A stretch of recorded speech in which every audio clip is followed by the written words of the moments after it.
Welcome to Script the Flip. I'm Taylor here with my ever-fervent co-host, Jared. I know what that means. Today for our first episode, we'll be reviewing the highly anticipated film, Warner Brothers' Wonder Woman 1984. Incredibly, Jared, for our second episode in a row, we managed to receive an advanced screener. We saw this movie. I don't know how, but we did. Now, without any further ado, let's get right into it. Jared, what were your first impressions of Wonder Woman 1984? It was really fun. I had a good time watching this movie all the way through. The scene that sticks out in my mind is when Wonder Woman, as a kid, is in this Amazonian Coliseum game and nobody wants her there. They're like, the people in the crowd are like, "Fuck you, Diana," and she's like a child. And they were like, "We hope you fucking die." Fellow Amazons are kind of playing dirty. Like, imagine that show, Wacky Races, but full adults, like, hurting a kid. And like, with consequences. Yeah, like, they're stabbing her on the side, like, kicking her in the shin. They're playing dirty, so she loses. She wins, surprisingly, underdog. Now, for those of you who don't know what Wonder Woman 1984 is about, it's been over 60 years since the event of the last film, and Diana is now a member of Big Brother's private police force. Her job is to seek out enemies of the state and relocate them to re-education camps for social conditioning. Overall, things are going pretty well for Diana and her new hubby, until one day she comes face to whiskers with her greatest foe,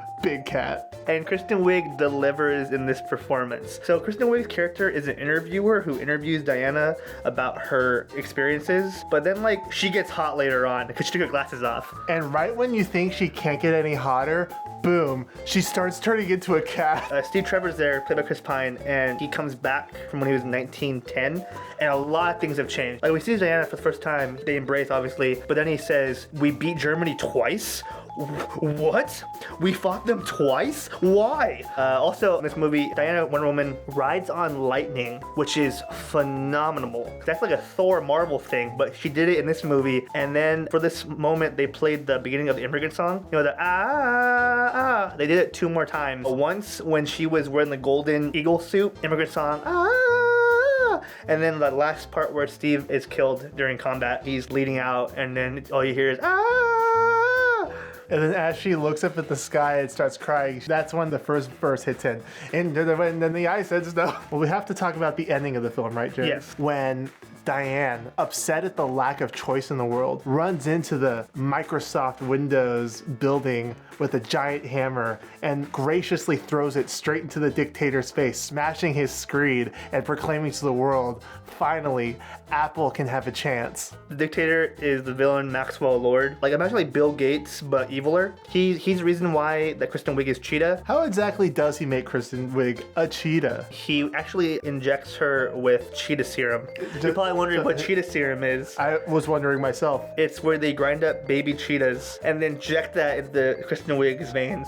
Aren't they endangered? They'll make more. Did you ever see that scene in Spider-Man 1 where Willem Dafoe becomes Green Goblin?